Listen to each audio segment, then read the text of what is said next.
सरस्वती ज्ञान कोश में मैं प्रतिज्ञा त्यागी आप सबका अभिनंदन करती हूँ। बच्चों, आज हम क्लास 9th का संस्कृत खंड पढ़ेंगे और संस्कृत खंड में भी वंदना पढ़ेंगे। जैसा कि आप जानते हैं अपने कोर्स के बारे में कि हिंदी में आपकी 4 किताबें लगी हुई हैं, एक गद्य, दूसरा पद्य, तीसरी संस्कृत और चौथा है आपका एकांकी। तो आज हम संस्कृत पढ़ेंगे। गद्य पद्य का कुछ चीजें हम पढ़ चुके हैं। तो संस्कृत खंड में सबसे पहले है आपका वंदना। वंदना क्या है? वंदना अर्थात ईश्वर की पूजा या अर्चना करना। तो हम, जैसा कि आप जानते हैं कि हमारी भारतीय संस्कृति में यह परंपरा है कि हम जब भी कोई कार्य शुरू करते हैं तो उस कार्य को शुरू करने से पहले हम ईश्वर की, अपने अपने आराध्य देव की या कुल देवी देवताओं की, किसी की भी हम वंदना करते हैं अर्थात उनकी पूजा करते हैं। क्यों? क्योंकि हमेशा जो भी कार्य ईश्वर का नाम लेकर के, भगवान का नाम लेकर के शुरू किया जाता है तो उस कार्य में हमें सफलता मिलती है। तो हम यही प्रार्थना करते हैं ईश्वर से कि हम जिस पुस्तक को पढ़ रहे हैं इसे सफलता पूर्वक पढ़ें और अच्छे अच्छे नंबर लें, अच्छे नंबर लेकर के अच्छे नंबर से पास हों। तो इसी परंपरा के अंतर्गत आज हम वंदना पढ़ेंगे। चलिए तो देखते हैं। पहला श्लोक है, तेजो असि तेजोमयी देहि वीर्यम असि वीर्यमयी देहि बलम असि बलमयी देहि ओजो असि ओजोमयी देहि। क्या प्रार्थना कर रहे हैं कवि इसमें ईश्वर से कि हे ईश्वर, तेजो असि, तुम तेज अर्थात तेजस्वी असि हो। तो तेजस्विता मई, मुझ में देही, धारण कराओ। तो तेज क्या होता है? ईश्वर, आप जानते हो तेजस्वी अर्थात प्रकाशमान, प्रकाश स्वरूप होते हैं। तो हे ईश्वर, आप प्रकाश स्वरूप हैं तो मुझे भी प्रकाश या तेज अपना धारण कराओ। वीर्यम असि, आप वीर्य कहते हैं पराक्रम, असि हो, आप पराक्रमवान हो। मई, मुझ में वीर्यम पराक्रम, देही, धारण कराओ। बलम असि, आप बलवान हैं, शक्ति स्वरूप हैं, बलशाली है। बलम बल शक्ति, मई मुझ में, देही धारण कराओ। ओजो असि, आप ओजस्वी हैं। ओज कहते हैं सामर्थ्यवान, प्राणों का जो बल होता है वो सामर्थ्य कहलाता है। तो आप ओजस्वी हैं, सामर्थ्य युक्त हैं। तो मई, मुझ में, ओज अर्थात सामर्थ्य, ही धारण कराओ, मुझ में भी ओज का संचार करो। ऐसी ईश्वर से प्रार्थना कर रहे हैं कवि। तो वैसे आपको समझ में आ गया होगा, पर मैं आपको एक चीज और बता देती हूँ। जब भी आपकी परीक्षाओं में ये श्लोक के साथ साथ गद्य पद्य दोनों ही तरह का संस्कृत में आते हैं। श्लोक भी आएंगे यानी पद्य, और गद्य भी आएगा। तो उसमें से आपको क्या करना होता है? संदर्भ सहित व्याख्या करनी होती है। तो पहले हम संदर्भ लिखते हैं। संदर्भ क्या होता है कि संदर्भ, ये जो श्लोक है ये कहाँ से आया है, ये क्या है, तो हमें उसका परिचय यानी इंट्रोडक्शन कराना होता है। तो उसे ही संदर्भ कहते हैं। तो संदर्भ में आप लिखेंगे कि प्रस्तुत श्लोक हमारी पाठ्य पुस्तक हिंदी के संस्कृत खंड के वंदना नामक पाठ से लिया गया है। तो इसमें परिचय में सारी चीज आ गई। उसके बाद लिखते हैं हम प्रसंग। तो प्रसंग क्या होता है, यानी इसमें ये जो आपका श्लोक है इसमें आप क्या कर रहे हैं या क्या बता रहे हैं। तो प्रस्तुत श्लोक में ईश्वर की महानता के विषय में बताया गया है या महानता का वर्णन किया गया है। ऐसा आप प्रसंग लिखेंगे। उसके बाद हम इसकी व्याख्या करेंगे। तो इस तरह से व्याख्या क्या अनुवाद आता है, ये अनुवाद आपको इस प्रकार से करना है। तो आपको समझ आया होगा। हम आगे चलते हैं। बहुत सरल भाषा है, बहुत आसानी से समझ आ जाएगा, बस थोड़ा ध्यान से करें। अब देखेंगे दूसरा, अस्तु मां सद्गमय तमसो मां ज्योतिर्गमय मृत्योर्माम अमृतम गम्य। असतो, असत कहते हैं बुराई, झूठ से, मां मुझे, सद, सद कहते हैं अच्छा, अच्छाई की ओर गमय ले चलो।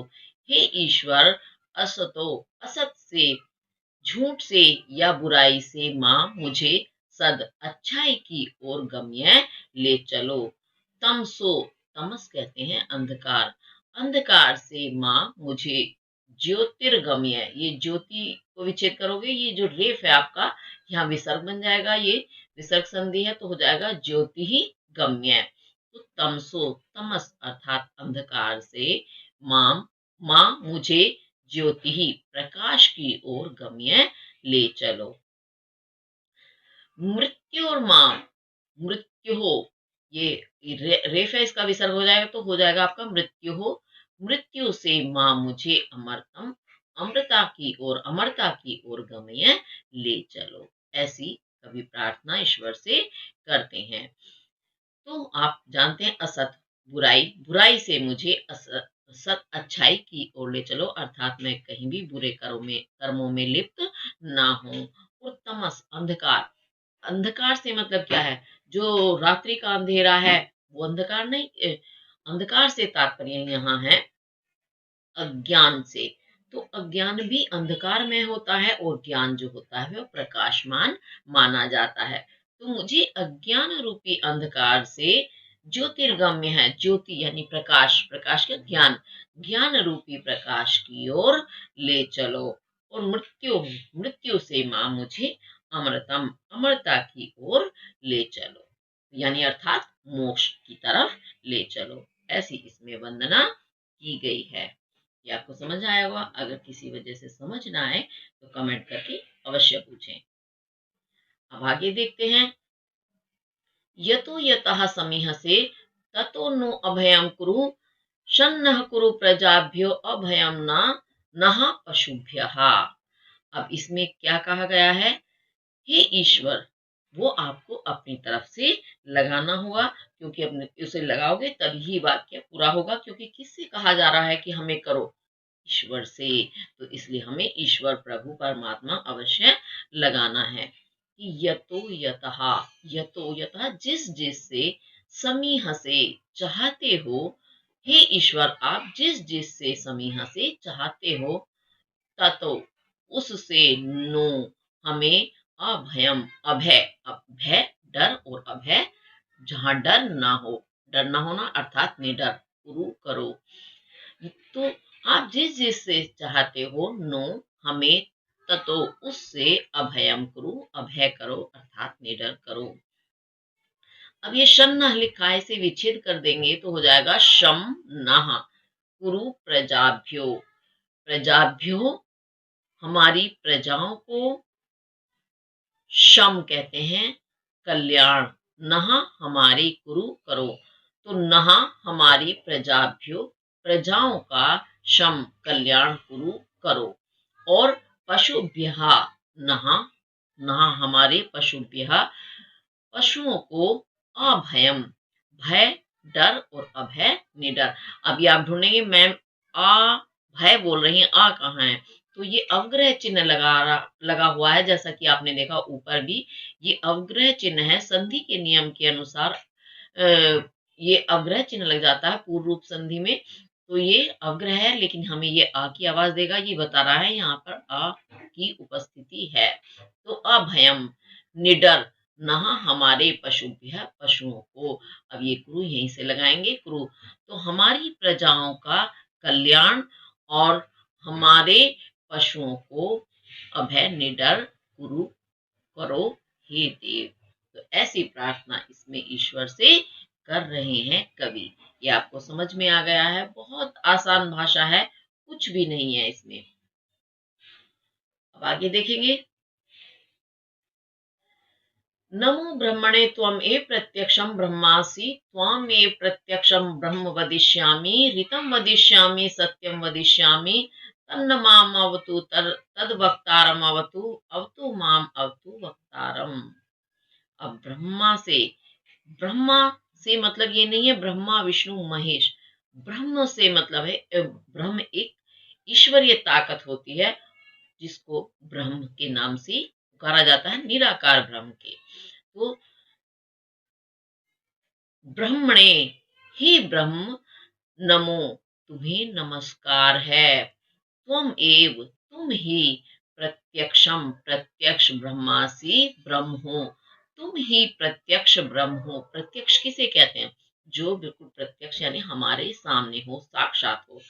तो तुम ही प्रत्यक्ष ब्रह्म हो और मैं तुम्हें प्रत्यक्ष ब्रह्म को प्रणाम करता हूँ या करती हूँ। त्वम एव, तुम्हें ही प्रत्यक्षम, प्रत्यक्ष साक्षात ब्रह्म वदिष्यामि, ब्रह्म कहूंगा या कहूंगी। ऋतम वदिष्यामि, ऋत कहते हैं जो बिल्कुल वास्तविकता है, उसे वास्तविकता तो यानी पूर्ण सच्चाई है, वह ऋत कहलाता है। तो वास्तविक स्थिति या वास्तविक सच्चाई वदिष्यामि, कहूंगा तुम्हें, यानी तुम्हें मैं वास्तविक स्थिति या यथा स्थिति भी कहते हैं वास्तविक स्थिति को। वास्तविक आपको समझ में आ गया होगा, वास्तविक यानी पूर्णतः सत्य। तो वास्तविक स्थिति भी तुम्हें ही वदिष्यामि, कहूंगा या कहूंगी, आप अपने तरीके से लगा सकते हैं। सत्यम वदिष्यामि, और सत्य भी तुम्हें ही वदिष्यामि, कहूंगा। तन्न माम अवतु, इसे आप विच्छेद करेंगे तो क्या बनेगा? तत्तो माम, मेरी अवतु, रक्षा करें। तो आप मेरी रक्षा करें। तत्तु वक्तारम, वक्तारम कहते हैं कहने वाले की अवतु रक्षा करें। जब आप इसे विच्छेद करेंगे तो हो जाएगा वक्तारम अवतु। तो वक्तारम कहने वाले की अवतु रक्षा करें। अवतु रक्षा करें किसकी? माम, मेरी, आप मेरी रक्षा करें। अवतु वक्तारम कह, रक्षा करें वक्तारम कहने वाले की। ये इसका अर्थ है। आपको समझ आया होगा।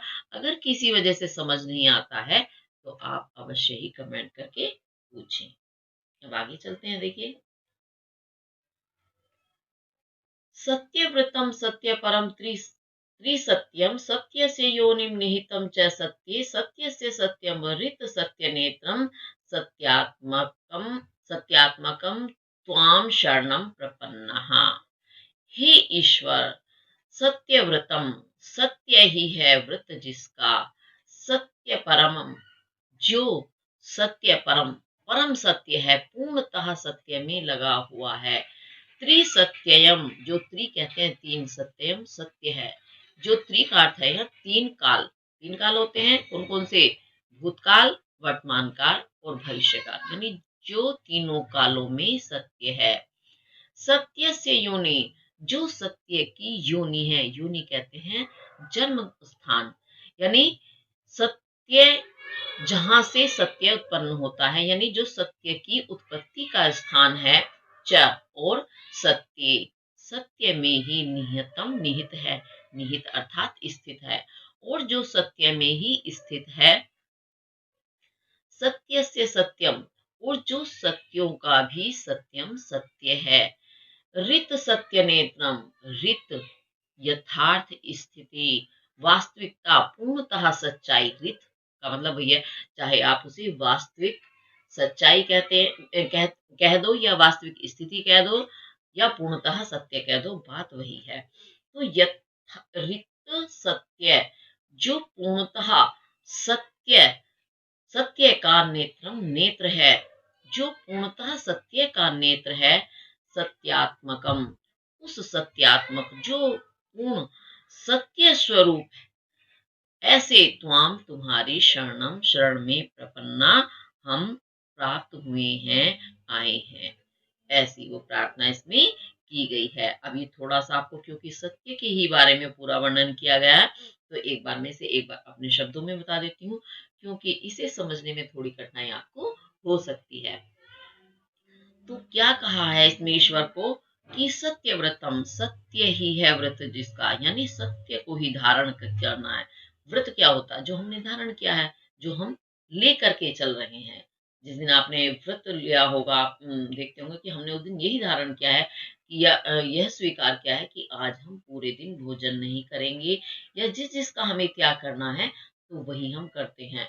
तो ईश्वर का भी व्रत यही है कि वो पूर्णतः सत्य को ही स्वीकार करेंगे।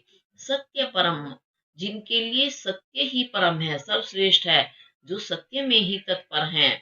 त्रिसत्यम, जो तीनों कालों में ही भी सत्य हैं। तीनों कालों में हर स्थिति, सांसारिक स्थिति बदल जाती है, लेकिन ईश्वर या ईश्वर का रूप कभी नहीं बदलता। जो ईश्वरीय नियम है वो कभी नहीं बदलते, चाहे वो भूतकाल हो, चाहे वर्तमान हो, चाहे आने वाला समय हो। वो सत्य हमेशा हर काल में, हर स्थिति में विद्यमान रहता है। और सत्य से योनि, जो सत्य की का उत्पत्ति स्थान है, यानी सत्य कहाँ से आया? ईश्वर ने ही उसको उत्पन्न किया है। सत्य का स्वरूप जो है कहाँ से उत्पन्न हुआ है? ईश्वर से। और जो सत्य में ही निहित है, निहितम च सत्य, जो सत्य में ही निहित है अर्थात स्थित है, सत्य में ही ईश्वर की स्थिति होती है, असत्य में नहीं होती।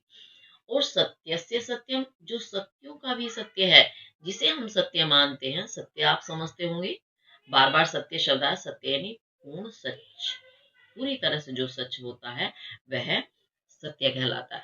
तो जो सत्यों का भी सत्य है, यानी जो हमारी सच्चाई है उससे भी परे सच है, यानी उसकी तो स्थिति कहीं झूठ में या गलत चीज में है ही नहीं।